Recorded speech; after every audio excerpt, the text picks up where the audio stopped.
जो कि है पीरियोडिक टेबल में हम लोग एलिमेंट्स की स्टडी करते हैं। बहुत समय से ये सभी एलिमेंट्स की स्टडी होती रही और उसको एक स्पेसिफिक तरीके से पढ़ने के लिए हम लोगों ने एक टेबल का डिज़ाइन किया, जिसको हम लोग पीरियोडिक टेबल कहते हैं। पीरियोडिक टेबल क्या है?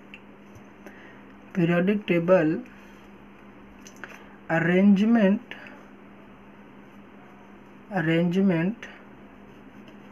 पीरियोडिक टेबल में arrangement of elements in a table क्या कहलाता है? Arrangement of elements in a table क्या कहलाता है? Periodic table.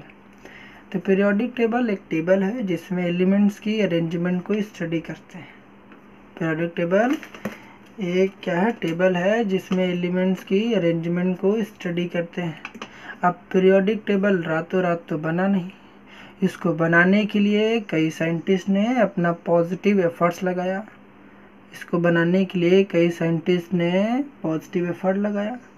तो नेक्स्ट पॉइंट हमारा यही बनता है कि ऐसे कौन कौन से लोग थे जिन लोगों ने इसको बनाने में अपने पॉजिटिव एफर्ट्स लगाए। तो सबसे पहले हम लोग क्या देखेंगे? Efforts to build periodic table. Efforts to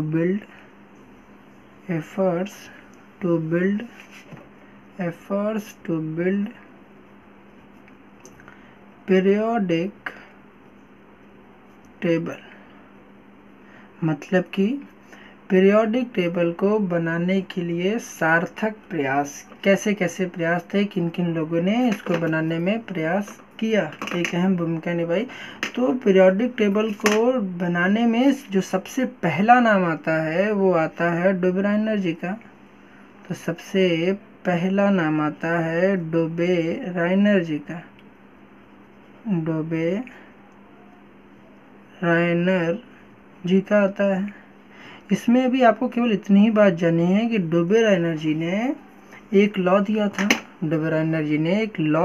एक नियम दिया था। वो नियम क्या था? केवल आपको नाम जानना है। वो नियम क्या था? Law of triads. क्या था?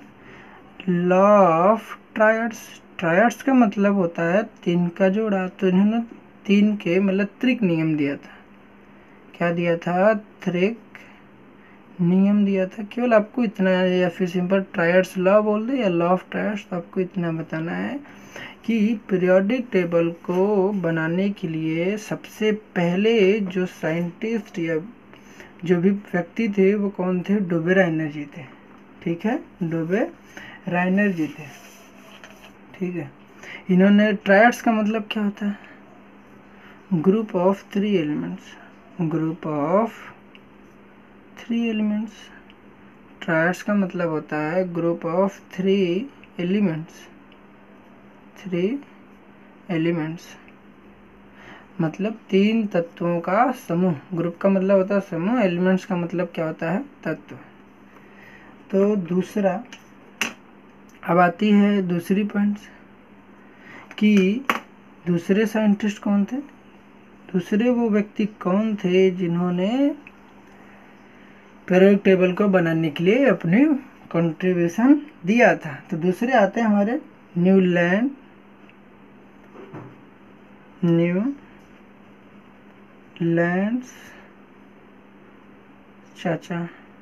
चाचा क्या कहते हैं हमारे?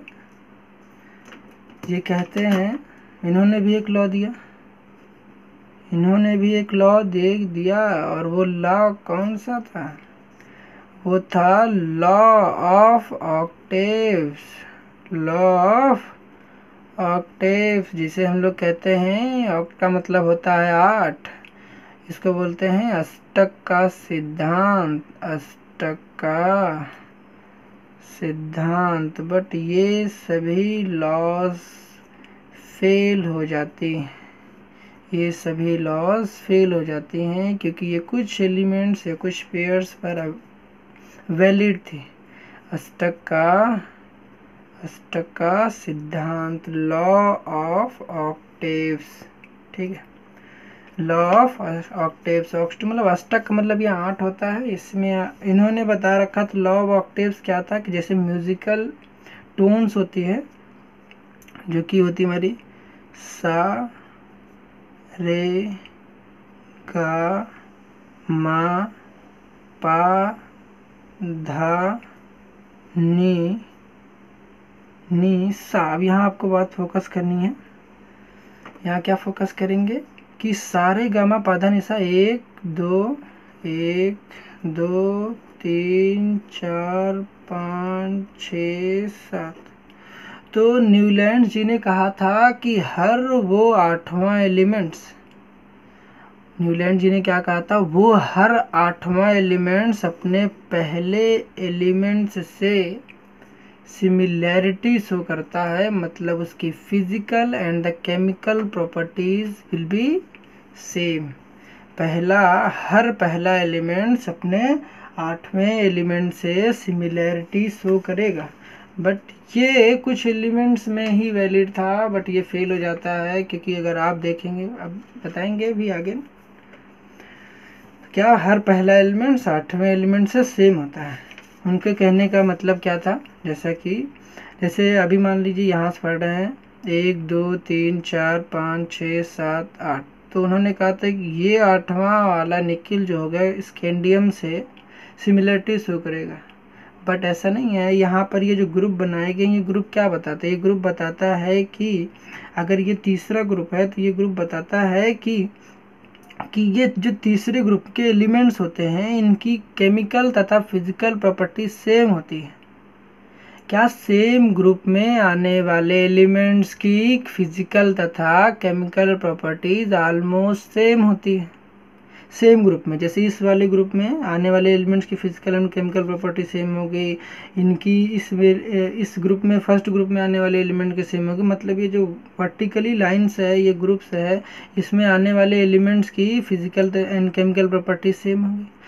और इन्होंने न्यूलैंड जी ने क्या कहा था कि आप कहीं भी खड़े हो जाइए, यहाँ पर किसी भी एलिमेंट्स में खड़े हो जाइए, देखिए कि हर आठवां एलिमेंट जहाँ से आपने स्टार्ट किया था, हर 8वां एलिमेंट अपने पहले एलिमेंट से फिजिकल एंड केमिकल प्रॉपर्टीज में ऑलमोस्ट सिमिलर बिहेवियर शो करेगा। बट वो कुछ एलिमेंट्स में था, जैसे तब उस समय उतने एलिमेंट्स भी नहीं खोजे गए थे। अभी जैसे यहाँ पर हमने बात की मैग्नीशियम है, तो उन्होंने क्या कह दिया था 1 2 3 4 5 6 7 8। उन्होंने कह दिया कि जर्मेनियम जो होगा मैग्नीज से प्रॉपर्टीज सेम सिमिलर शो करेगा।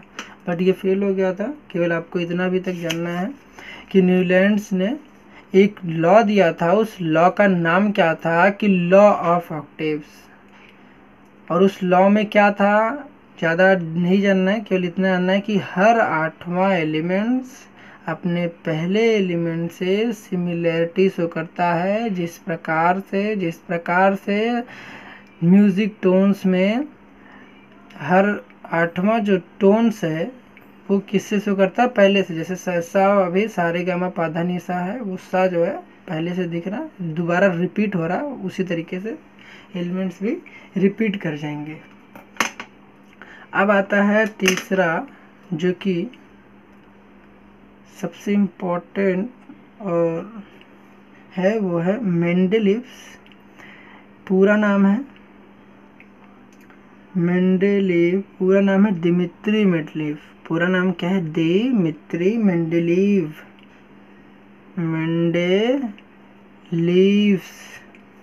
मेंडेलीव जी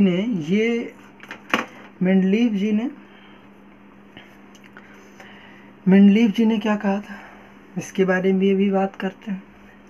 मेंडेलीव जी ने क्या कहा था, न्यूलैंड जी ने क्या कहा था कि जो एक नियम दिया था जिसको क्या कहते हैं लॉ ऑफ ऑक्टेव। उन्होंने कहा था कि जिस प्रकार से म्यूजिकल टोन्स में हर 8वां जो टोन्स होता है, जो स्वर होती है, वो अपने पहले से मैच करती है, उसी तरीके से कुछ एलिमेंट्स भी हैं जो कि अपनी इस प्रॉपर्टीज को शो करते हैं। तो ये डोबेनाइनर ट्रायड्स और न्यूलैंड्स ऑक्टेव्स लॉ। डोबेनाइनर ट्रायड जो था वो एटॉमिक, उन्होंने कहा था कि the physical and the chemical property जो होती है एटॉमिक मास पर डिपेंड करती है। न्यूलैंड्स ने कहा था कि जो फिजिकल एंड केमिकल प्रॉपर्टीज़ है वो रिपीट करेगी कि कब, जब हर एक पहला एलिमेंट्स अपने 8वें एलिमेंट से सिमिलरिटी शो करेगा। हर 8वां एलिमेंट पहले एलिमेंट से सिमिलरिटी शो करेगा। तो इसमें मेंडलीफ में सबसे पहले ये बात ध्यान रखनी होती है कि मेंडलीफ ने जो नियम दिया था, मेंडलीफ जी ने जो नियम दिया था वो किस पर बेस्ड था। इन्होंने मेंडलीफ जी ने एक लॉ दिया, वो किस पर बेस्ड था। तो बेस्ड किस पर था? बेस्ड था एटॉमिक मास पर। किस पर बेस्ड था? एटॉमिक मास पर। मास ना कहें, ये बात ध्यान रखना कि मास नहीं होता है, इसकी प्रोनाउंसिएशन ये रॉन्ग है। ये क्या है? एटॉमिक मैस है। एटॉमिक मैस, मास नहीं, आप सर्च कर सकते हैं, एटॉमिक मैस है। तो ये है परमाणु भार। तो मेंडलीफ जी ने एक लॉ दिया और उस किस पर बेस्ड था, किस पर आधारित था, या फिर हम कह सकते हैं किस पर डिपेंड करता था। किस पर डिपेंड करता था मतलब किस पर निर्भर करता था। तो किस पर डिपेंड करता था? एटॉमिक मास पर। तो क्वेश्चन यही पूछता है।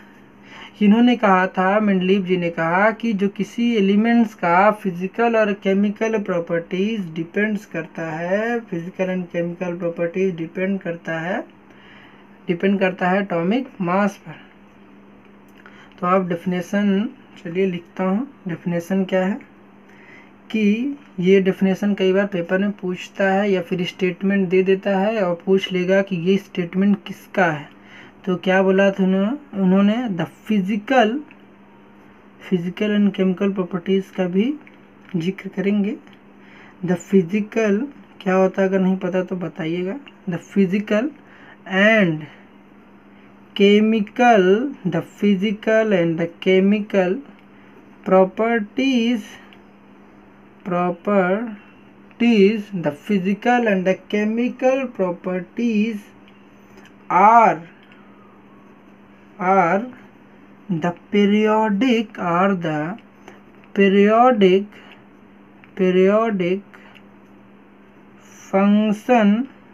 the periodic function of their atomic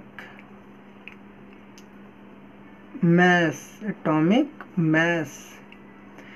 The physical and the chemical properties of the elements, the physical and the chemical properties of the elements, यहाँ पर ऐड कर लीजिएगा, of the elements कर लीजिएगा, the physical and the chemical properties of the elements are the periodic function of their atomic mass। आपको केवल इस बात पे फोकस करनी है, ये क्या है पीरियोडिक फंक्शन, आपको इस पे बात नहीं ध्यान देना है, गौर नहीं करना है। कि वह बोलता है कि मेंडलीफ जी ने एक लॉ दिया था, उस लॉ में क्या बोला गया था, तो आपको सिंपली कह देना, ये तो बुकिश लैंग्वेज है, कि मेंडलीफ जी ने एक लॉ दिया जो कि डिपेंड करता है। एक लॉ दिया, उन्होंने ये कहा कि किसी भी एलिमेंट की जो फिजिकल एंड केमिकल प्रॉपर्टीज होती है वो केवल एटॉमिक मास पर डिपेंड करती है। वो केवल किस पर डिपेंड करती है? एटॉमिक मास पर। ये सब अगर आप इतना लिखना चाहते हैं कि the physical and the chemical properties of the elements depends on only atomic mass, आप ये लिख सकते हैं। ये तो मैंने बुकिश लैंग्वेज लिख रखा है। दूसरी पहली पॉइंट ये होती है मेंडलीफ को, जो कि सबसे इम्पॉर्टेंट है, कि मेंडलीफ जी ने कहा था कि किसी भी एलिमेंट की physical and the chemical properties जो होती है वो डिपेंड करती है एटॉमिक मास पे। दूसरी पॉइंट आती है, ये होती है इसकी पॉइंट नंबर फर्स्ट। ये कौन सी होती है? इसकी पॉइंट नंबर फर्स्ट है, ठीक है। फिर दूसरा क्वेश्चन आता है कि मेंडलीफ के पीरियोडिक टेबल में कितने ग्रुप्स थे और कितने पीरियड थे। दूसरा क्वेश्चन क्या है कि मेंडलीफ के पीरियोडिक टेबल में कितने ग्रुप थे। Total number of groups and period, total number of groups and periods in Mendeleev periodic table, in Mendeleev's periodic table को शॉर्ट में पीटी कह दे रहे हैं, ठीक है। तो इसमें टोटल ग्रुप्स एंड जो पीरियड थे मेंडलीव पीरियोडिक टेबल में, मेंडलीव पीरियोडिक टेबल, इसमें ग्रुप्स एंड पीरियड कितने थे, बताओ भैया कितने थे, समूह कितने थे और पीरियड कितने थे, पीरियड्स कितने थे, आवर्त, पीरियड्स को हिंदी में क्या कहते हैं, आवर्त। तो मेंडलीव जी के पीरियोडिक टेबल में ग्रुप्स थे हमारे 9 और पीरियड कितने थे 7, जो कि अभी भी है। ग्रुप्स थोड़ा सा चेंज हो जाता है, पीरियड कितने थे 9 और पीरियड कितने थे, ग्रुप कितने थे 9, पीरियड कितने थे 7। उन्होंने जब पीरियोडिक टेबल को बनाया तो उन्होंने कुछ स्पेस को छोड़ रखा था,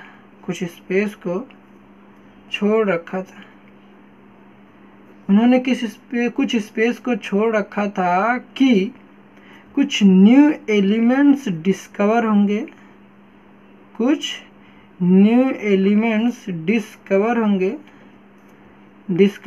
अगर कुछ नए एलिमेंट डिस्कवर होंगे तो जो स्पेस उन्होंने छोड़ रखा है वो उस पोजीशन को ऑक्यूपाई करेंगे, मतलब उस स्थान को ग्रहण करेंगे।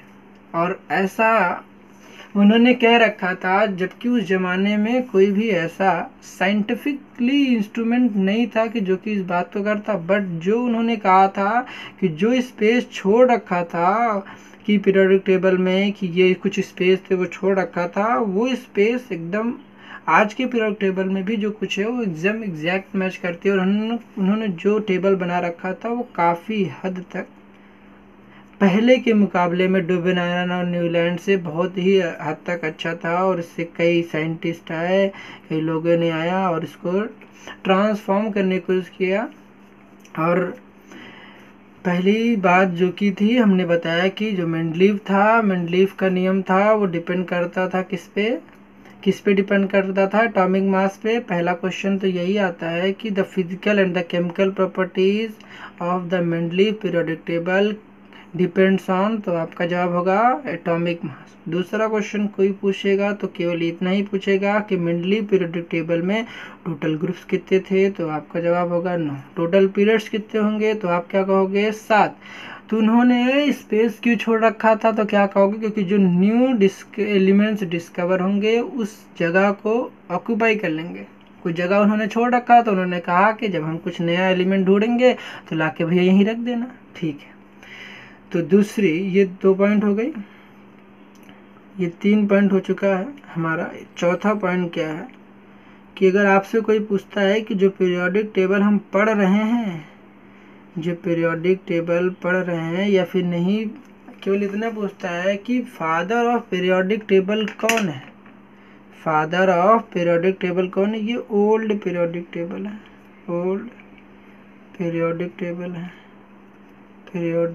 है। कोई पूछता है कि फादर ऑफ कि बताओ आवर्त सारणी के बाप कौन है, तो तुम क्या कहोगे, हम कहेंगे कि भैया, क्या कहोगे कि भैया पीरियोडिक टेबल का जो बाप है वो हैं हमारे Mendeleev ji. Father of old periodic table के जो बाप हैं वो कौन है, मेंडलीव जी, ठीक है। तो कितनी पॉइंट अभी तक हम लोगों ने जाना कि पहले जाना, ठीक है। इतना दोबारा आप रिपीट कर लीजिएगा। क्या है, पहला पॉइंट देखा हम लोगों ने, 3 पॉइंट देखे अभी तक। कितने पॉइंट, 3 पॉइंट। कि जो पहले जाना कि पहला क्वेश्चन आता है कि मेंडलीफ का जो नियम था किस पे डिपेंड करता है, तो आपका जवाब होगा एटॉमिक मास पर। दूसरी पॉइंट आती है कि टोटल नंबर ऑफ ग्रुप कितने होते हैं और पीरियड्स कितने होते हैं। तो ग्रुप्स कितने होते हैं, 9। ग्रुप कितने थे, 9। ठीक है, पीरियड कितने थे, 7, जो कि आज भी है। और उन्होंने कुछ स्पेस छोड़ रखा था, क्यों छोड़ रखा, क्योंकि जो न्यू एलिमेंट डिस्कवर होंगे उस स्पेस को ऑक्यूपाई करेंगे। ठीक है, अब आती है कि ये जो हम लोग पीरियोडिक टेबल स्टडी कर रहे हैं, जो कि ये जो पीरियोडिक टेबल है जिसको हम लोग स्टडी कर रहे हैं, ये किसने दिया था। पीरियोडिक टेबल पढ़ तो रहे हैं, पर इसको किसने दिया था, कईयों को तो यही नहीं पता है कि पीरियोडिक टेबल ये जो पढ़ रहे किसने दिया था। ठीक है, पूछता है कई बार, कुछ लोग एसएससी के एग्ज़ाम में पूछ लेता है, नॉर्मली ऐसे नहीं पूछता है कि कौन है क्या नहीं है, बट आपको जानना चाहिए कि कौन है।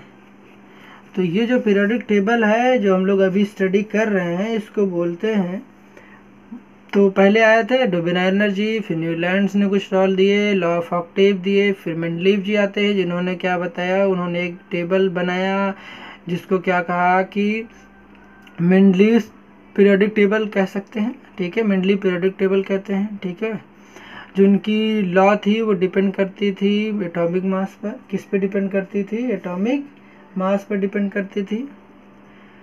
फिर उसके बाद आते हैं हमारे मोजले जी, मोजले, हेनरी मोजले पूरा नाम था, मोजले जी। ठीक है, पूरा नाम क्या था, हेनरी मोजले। सबसे पहले आपसे ये क्वेश्चन जरूर पूछा सकता है कि सबसे पहला पीरियोडिक टेबल को बनाने में सबसे पहले कि इन्होंने अपना पॉजिटिव एफर्ट लगाया था, तो आपका जवाब डुबेराइनर होना चाहिए। ABCD जब आप पढ़ते हैं तो डी पहले ही आता है, तो डुबेराइनर हो जाएगा। ठीक है, तो याद रहेगा, डी पहले आता है, फिर NM बाद में आते हैं, तो DNM। ठीक है, डेनिम होती है ना, तो DNM ऐसे शॉर्ट में आती है, DNM, फिर डबल M है, DN फिर डबल M। जैसे मैंने तो ऐसे याद कर रखा है, DN double M, DN double M।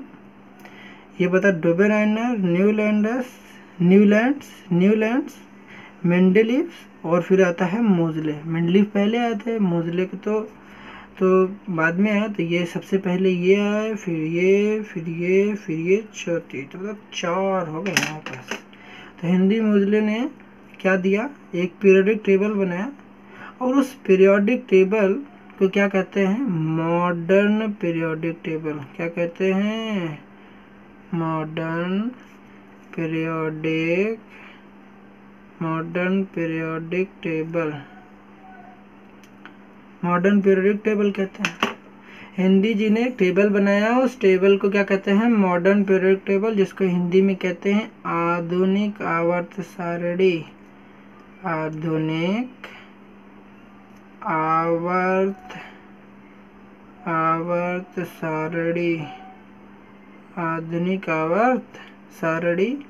इसी को हम लोग long form of periodic table भी कहते हैं।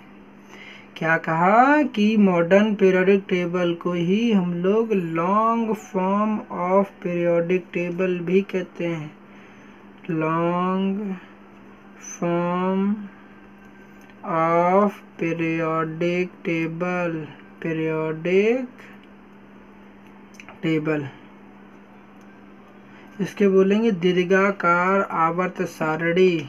लिख लोगे, चलो, दीर्घाकार आवर्त सारणी, दीर्घाकार आवर्त सारणी। तो पीरियोडिक टेबल क्या था, हम लोगों ने भी इतनी बात जानी कि पीरियोडिक टेबल एक टेबल है जिसमें एलिमेंट्स की अरेंजमेंट को स्टडी किया जाता है। क्या क्या देखा अभी तक हम लोगों ने, पीरियोडिक टेबल एक टेबल है जिसमें एलिमेंट्स की एलिमेंट्स की अरेंजमेंट की स्टडी की जाती है। इसको बनाने के लिए कुछ साइंटिस्ट लोगों ने अपना पॉजिटिव एफर्ट्स दिया। उसमें सबसे पहला नाम आता है डुबेराइनर जी का, जिन्होंने लॉ ऑफ ट्रायड्स दिया। उस लॉ ऑफ ट्रायड्स में ट्रायड्स क्या होता है? Group of 3 elements. ट्रायड क्या होता है? ग्रुप ऑफ 3 एलिमेंट्स होता है। ट्रायड जो था वो ग्रुप ऑफ 3 एलिमेंट था। उसके बाद आते हैं हमारे न्यूलैंड जी। न्यूलैंड जी क्या थे? उन्होंने बताया कि एक लॉ दिया, वो क्या था? लॉ ऑफ ऑक्टेव्स दिया। क्या दिया? Law of octaves. उन्होंने कहा कि हर एक पहला एलिमेंट जो होगा अपने 8वें एलिमेंट से सिमिलरिटीज खाएगा, बट ये भी फेल हो जाता है। फिर उसके बाद आते हैं हमारे मेंडलीव जी। मेंडलीव जी ने भी एक लॉ दिया जो कि बेस्ड था, किस पर डिपेंड करता था? वो था हमारा एटॉमिक मास। उन्होंने कहा कि जो फिजिकल और केमिकल प्रॉपर्टीज होती है वो डिपेंड करती है एटॉमिक मास पर डिपेंड करती है।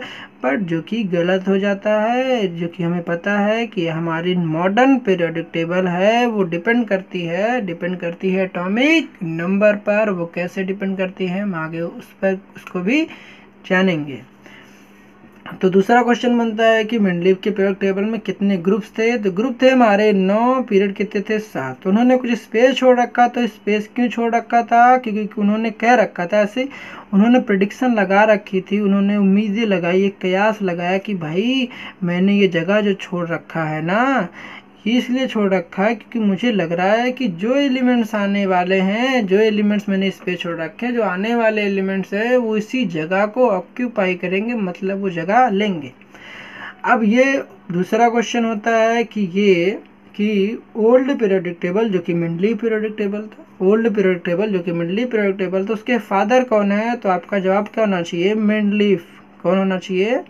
मेंडलीव। अब आती है कि जो हम लोग पीरियोडिक टेबल को अभी स्टडी कर रहे हैं, जो कि सबसे अभी तक का सबसे सक्सेसफुल, सबसे सफलतम पीरियोडिक टेबल आवर्त सारणी है, जो कि हमारी क्या है? Modern periodic table. कौन सी है? Modern periodic table. या इसी को ही हम लोग कहते हैं long form of periodic table, जिसको हिंदी में कहते हैं दीर्घाकार आवर्त सारणी। दीर्घाकार आवर्त सारणी। अब दूसरा चीज बनता है कि ये जो मॉडर्न पीरियोडिक टेबल है या लॉन्ग फॉर्म पीरियोडिक टेबल है, ये किस पर डिपेंड करती है? किस पर डिपेंड करती है? तो क्या बोलोगे? क्या बोलेंगे भैया? तो हम बताएंगे कि जो मॉडर्न पीरियोडिक टेबल है ये तो एटॉमिक मास पे डिपेंड करती है। ये किस पे डिपेंड करती है? इट डिपेंड्स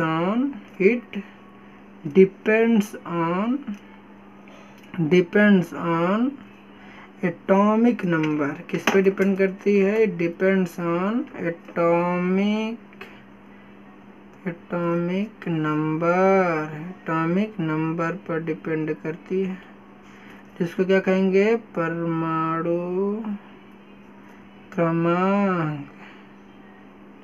क्या कहेंगे? परमाणु क्रमांक कहेंगे। ठीक है।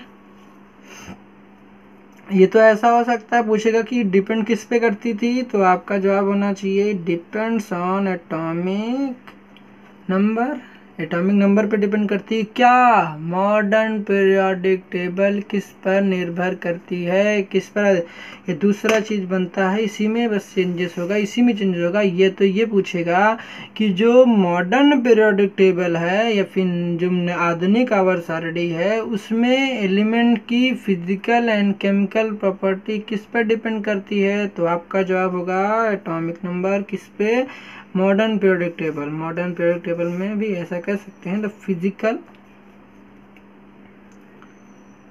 Physical and chemical properties depends on आपका जवाब फिर वही होगा एटॉमिक नंबर। ठीक है, क्या होगा? Atomic number. तो अब इसको हम थोड़ा सा और आगे बढ़ाते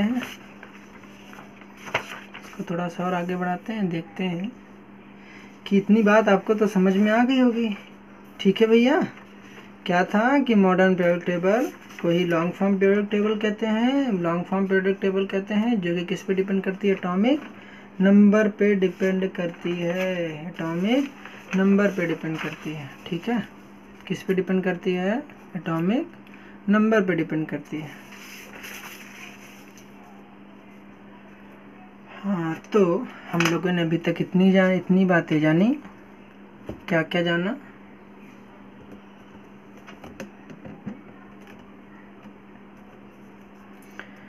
कि हम लोगों ने इतनी बातें जानी कि जो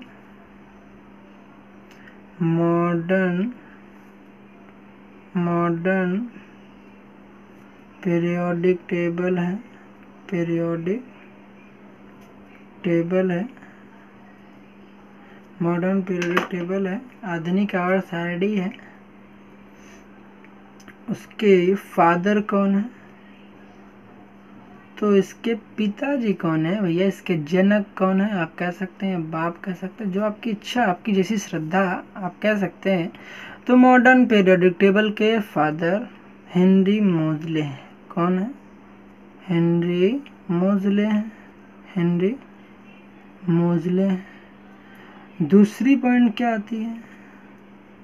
दूसरी पॉइंट आती है कि physical and chemical properties of elements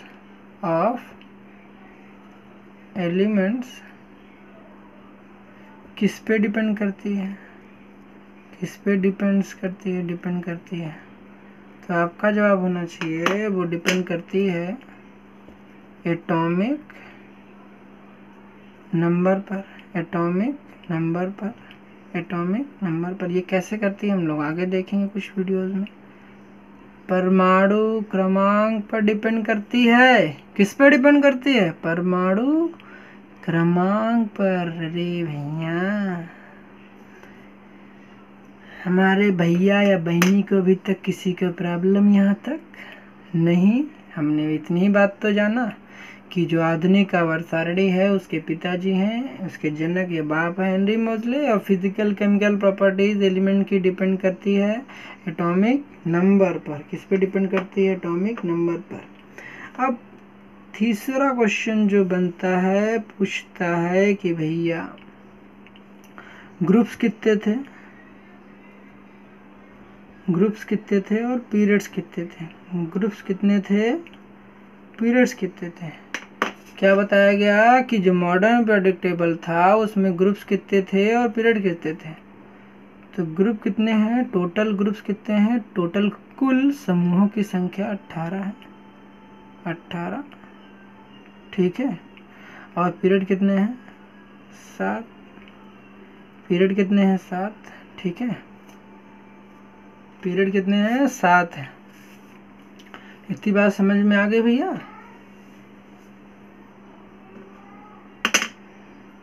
अब ग्रुप 18 थे, पीरियड कितने थे? 7 थे। जो ग्रुप्स होती हैं वो क्या रिप्रेजेंट करती हैं? जो ग्रुप होती हैं बताते हैं। ये जो ग्रुप है ये वर्टिकल लाइंस हैं, ठीक है। जो वर्टिकल लाइंस है ये ग्रुप को रिप्रेजेंट करती हैं। ये टोटल हमारे पास ऐसे 18 ऐसे देख रहे हैं आप। 18 हमारे पास क्या है? ये ग्रुप्स हैं, टोटल 18 है। और 7 जो है ये जो लेटी हुई हैं, जिसको पीरियड को हम लोग, मैंने तो ऐसे याद कर रखा था कि पीरियड मतलब पढ़े हुए लेटे हुए। तो 7 हमारे पास क्या है? पीरियड है। 7 क्या है हमारे पास? पीरियड है, ठीक है। तो 7 पीरियड है, ठीक है। 7 पीरियड। अब ये जो ग्रुप है 18 ग्रुप है, 7 पीरियड कैसे हैं, कौन कौन से हैं देखते हैं। तो 1 2 3 4 5 6 7। तो ये 7 पीरियड है। कितने हैं? 7 पीरियड है हमारे पास। 7 पीरियड हॉरिजॉन्टली होता है, ऐसे होते हैं, ठीक है। ऐसे हॉरिजॉन्टली हमारे पास क्या होते हैं? पीरियड होते हैं, आवर्त होते हैं। पीरियड को हम लोग आवर्त कहते हैं हिंदी में, आवर्त, और ग्रुप को समूह कहते हैं। कितने होते हैं? समूह कहते हैं। ठीक है। तीसरी एक पॉइंट बता देते हैं कि मॉडर्न पीरियोडिक टेबल में टोटल एलिमेंट्स कितने हैं। टोटल एलिमेंट्स कितने हैं? तो टोटल एलिमेंट्स कितने हैं? 118, 118। कुल तत्व कितने हैं? कुल तत्व हैं 118। ठीक है। हॉरिजॉन्टल लाइंस होती हैं, हॉरिजॉन्टल लाइंस, हॉरिजॉन्टल रो कह सकते हैं या लाइंस कह सकते हैं। हॉरिजॉन्टल रो या लाइन कह सकते हैं। ये किसको रिप्रेजेंट करती है? ये पीरियड को रिप्रेजेंट करती है। किसको? पीरियड को रिप्रेजेंट करती है। ठीक है। और जो ये वर्टिकल कॉलम्स होते हैं, ये ऐसे जो बने हुए हैं, ये टोटल हमारे पास ऐसे कितने हैं? ऐसे जो बने हुए हैं, ये हॉरिजॉन्टल जो वर्टिकल लाइंस हैं, ऐसे बने हुए हैं आपके पास टोटल। ये जो होती हैं ऐसे जाएंगे टॉप टू बॉटम, मतलब ऐसे सिंपली बोले, ये मेरा टॉप, ये बॉटम, टॉप टू बॉटम। तो हॉरिजॉन्टल अगर वो मतलब ये तो पीरियड है, बट ये जो टॉप टू बॉटम वाली पोजीशन है, ऊपर से नीचे वाली, ये ग्रुप को रिप्रेजेंट करती है। किसको? ग्रुप को रिप्रेजेंट करती है। मतलब ये जो है पीरियोडिक टेबल, ऐसे ऊपर से नीचे जाएंगे तो ये ग्रुप को रिप्रेजेंट करती है, और ऐसे जाएंगे, इधर से इधर जाएंगे, लेफ्ट टू राइट पीरियड को, लेफ्ट टू राइट पीरियड को, और टॉप टू बॉटम ग्रुप को। ठीक है। तो हमने इतना ही कहा कि हमारे पास हमारा जो मॉडर्न पीरियोडिक टेबल कुछ ऐसा दिखता है। ये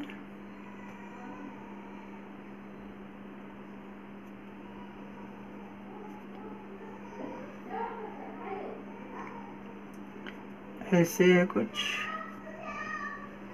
ऐसे, और नीचे यहाँ बने हुए हैं दो, कुछ ऐसा है। ठीक है। हमारा मॉडर्न पीरियोडिक टेबल कुछ ऐसा दिखता है। ठीक।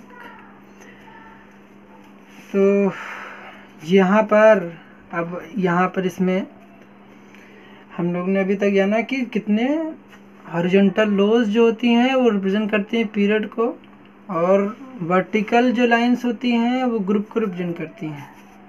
ठीक।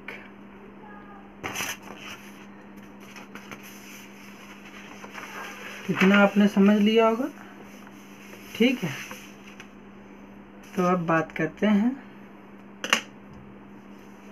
कि पीरियोडिक टेबल में जो periodic table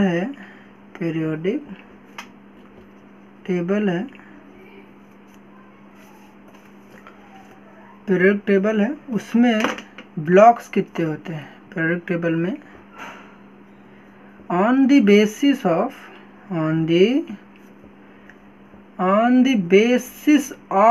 electronic configuration, electronic विन्यास के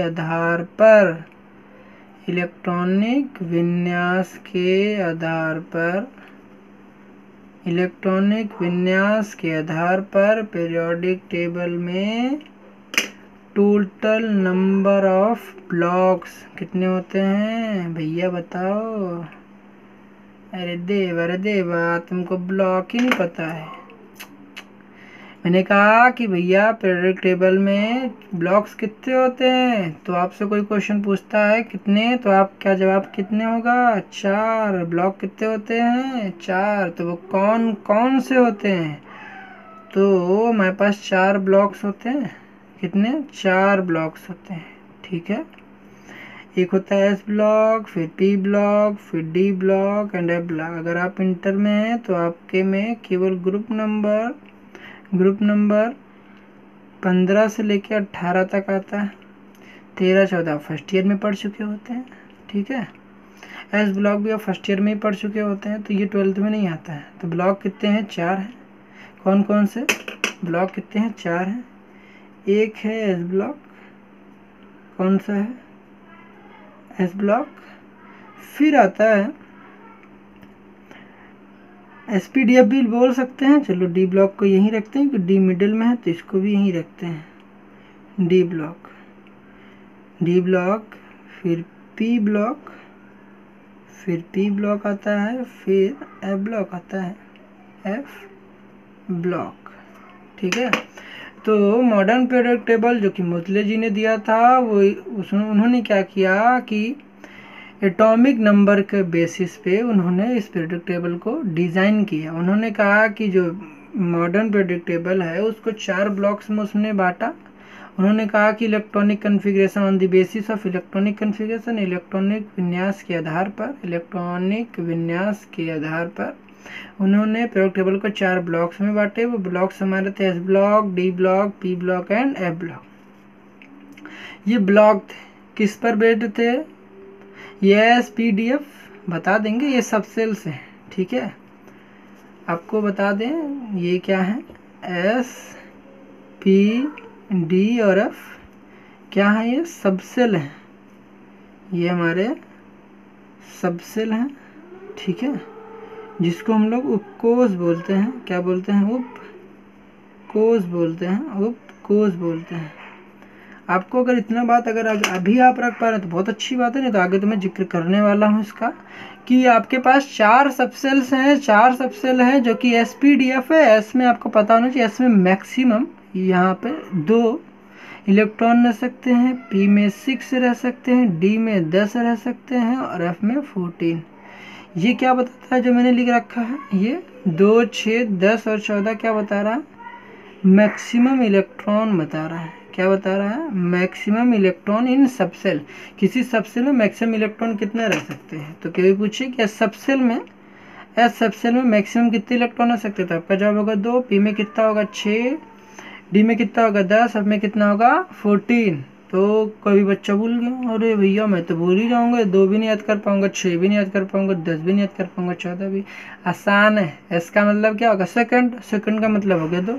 पी का मतलब सिंपली याद कर दो, पछताओगे, बड़ा पछताओगे, कहना तो सुना होगा ना, बड़ा पछताओगे। पी मतलब 6, तो वहाँ पे पी में 6 याद कर दोगे पी, या फिर पी को ऐसा भी समझ सकते थोड़ा सा कि उल्टा कर दो कि 6 की तरह दिख रहा तो पछताओगे, 6 हो जाएगा।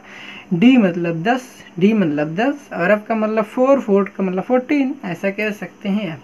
तो एस में मैक्सिमम 2 इलेक्ट्रॉन रह सकते हैं, पी में मैक्सिमम 6 रह सकते हैं, डी में 10 रह सकते हैं और एफ में 14 इलेक्ट्रॉन रह सकते हैं। तो एस ब्लॉक को 2 ग्रुप में बांटा गया है, 2 ग्रुप में कैटेगराइज किया गया है। ठीक है, 2 ग्रुप में कैटेगराइज किया गया है, जो कि ग्रुप 1 है और ग्रुप 2 है। एस ब्लॉक में 2 ग्रुप होते हैं, ग्रुप 1 है और ग्रुप 2 है। ग्रुप 2 है। डी ब्लॉक में टोटल ग्रुप्स कितने हैं? टोटल ग्रुप्स कितने हैं? टोटल ग्रुप्स कितने हैं? आप ये बात देखें ना, जो कि भी मैंने बताया कि भाई इतना आसान है। इसका मतलब होता है इसमें मैक्सिमम 2 इलेक्ट्रॉन। सबसेल है, सबसेल एस सबसेल है, P subshell, D subshell, F subshell. S subshell में 2 इलेक्ट्रॉन। उसी तरीके से एस ब्लॉक है, एस ब्लॉक में 2 ग्रुप है, एक ग्रुप 1 है, एक ग्रुप 2 है। एस में 2 ग्रुप है, एस में 2 ग्रुप है, इसमें 2 ग्रुप हैं। तो ये कौन सा ग्रुप 1 है, ग्रुप 2 है। डी ब्लॉक में 10 ग्रुप होते हैं, 10 ग्रुप होते हैं, 10 है, 1 और 2 तो यही हो गया। ग्रुप 1 और ग्रुप 2 तो यही हो गया। अभी देख पा रहे हैं आप, ग्रुप 1 ये ग्रुप 1 ये ग्रुप 1 हो गया, ये ग्रुप 2 तो यही हो गया। अब बचा कौन सा? ये जो मिडिल पोर्शन है पीरियोडिक टेबल में, जो मिडिल पोर्शन है ये किसको रिप्रेजेंट कर रहा है? डी ब्लॉक को तो रिप्रेजेंट कर रहा है। अरे डी ब्लॉक को रिप्रेजेंट कर रहा ना भैया। देखो डी ब्लॉक में 2 तक यहाँ आ गया, तो 10 करने हैं आपको, तो 3 से स्टार्ट होगा। 3 से क्या होगा? स्टार्ट होगा। 3 से कहाँ तक? 3 से लेके 12 तक। 3 से लेके 12 तक काउंटिंग कर लो, काउंटिंग कर लो। मैंने कहा था ना डी में 10 इलेक्ट्रॉन है, तो उस तरीके याद कर सकते हो। 10 ही ग्रुप भी हैं, 10 इलेक्ट्रॉन मैंने कहा 10 ही ग्रुप हैं। 1 2 3 4 5 6 7 8 9 10। तो देखो ना, ये 10 क्या है? वर्टिकल लाइंस, जो खड़ी खड़ी लाइनें हैं ऐसी वाली, ये किसको रिप्रेजेंट करी? ग्रुप को। ये कितनी है? यहाँ तक काउंटिंग करो, 3 से लेके 12 तक टोटल 10 है, ठीक है। तो 3 से 12 तक कितने, 3 से 12 तक क्या है, टोटल ग्रुप्स हैं। टोटल ग्रुप है किसमें, डी ब्लॉक में। अब पी ब्लॉक में टोटल ग्रुप्स कितने, 6। सिंपल यार, बहुत आसान है। कुल समूह, कुल हिंदी में इंग्लिश में पीछे लिख रखा है, थोड़ा हिंदी वालों के लिए भी ध्यान दे दिया जाए। कुल समूह कितना है भैया, तो कितना बताओगे, 6। बड़ा पछताओगे, बड़ा पछताओगे, बड़ा पछताओगे भैया, ठीक है। तो कितने होते हैं, 6। तो कहाँ से, ग्रुप 1 से लेके 2 तक 10 ब्लॉक में हो गया। 3 से लेके 12 तक डी ब्लॉक में हो गया, बाकी 12 तक ही हो गया। तो 13 से 18 तक क्या हो जाएगा, ये हो जाएंगे 13 से 18 तक पी ब्लॉक। कोई पूछता है कि पी ब्लॉक में कितने ग्रुप होते हैं, तो आपका जवाब क्या होना चाहिए भैया, पी ब्लॉक में 6 ग्रुप्स होते हैं टोटल, 13 से लेके 18 तक। डी ब्लॉक में कितने ग्रुप होते हैं, तो 10 ग्रुप। डी मतलब 10, डी मतलब 10, 10 का मतलब होगा 3 से लेके 12 तक। एस ब्लॉक में 2 ग्रुप रहते हैं, एस ब्लॉक में 2, एस का मतलब सेकंड तक, एस का मतलब सेकंड तक, 1 से लेकर 2 तक 2 ही ग्रुप होते हैं, ग्रुप 1 और ग्रुप 2। ग्रुप डी ब्लॉक में 3 मतलब 10 ग्रुप होते हैं, 3 से लेकर 12 तक। पी ब्लॉक में 13 से लेकर 18 तक। एफ ब्लॉक जो होता है वो डी ब्लॉक के ही अंदर आता है, एफ ब्लॉक में डी ब्लॉक के अंदर ही आता है। ये देख रहे हैं, इसके कुछ एलिमेंट्स यहाँ से उठा के 14 एलिमेंट्स यहाँ, 14 एलिमेंट्स यहाँ पर। एक होती है लेंथेनाइड सीरीज और एक होती है एक्टिनाइड सीरीज। 14 एलिमेंट्स, कुछ एलिमेंट्स 14 यहाँ रखे गए हैं, 14 यहाँ रखे गए हैं, जो कि at the bottom of the periodic table के बॉटम में रखे गए हैं, ठीक है, बिलो द पीरियोडिक टेबल है। तो इसके लिए कुछ स्पेशली नहीं कहते हैं कि हम कितने ग्रुप होते हैं, ठीक है। इसके लिए स्पेशली हम ग्रुप नहीं कहते हैं कि कितने ग्रुप होते हैं। ये जो एफ ब्लॉक है ये डी ब्लॉक के अंदर ही आता है। एफ ब्लॉक के जो एलिमेंट्स हैं वो डी ब्लॉक के अंदर ही आता है। तो इसमें नहीं कहते, हम केवल इतना ही कहते हैं कि इस ब्लॉक में भैया 2 ग्रुप होते हैं। हमें ये बात फोकस करना है यार, ये जो बता रखा है ना इस पे फोकस करना है। अब ये अभी बहुत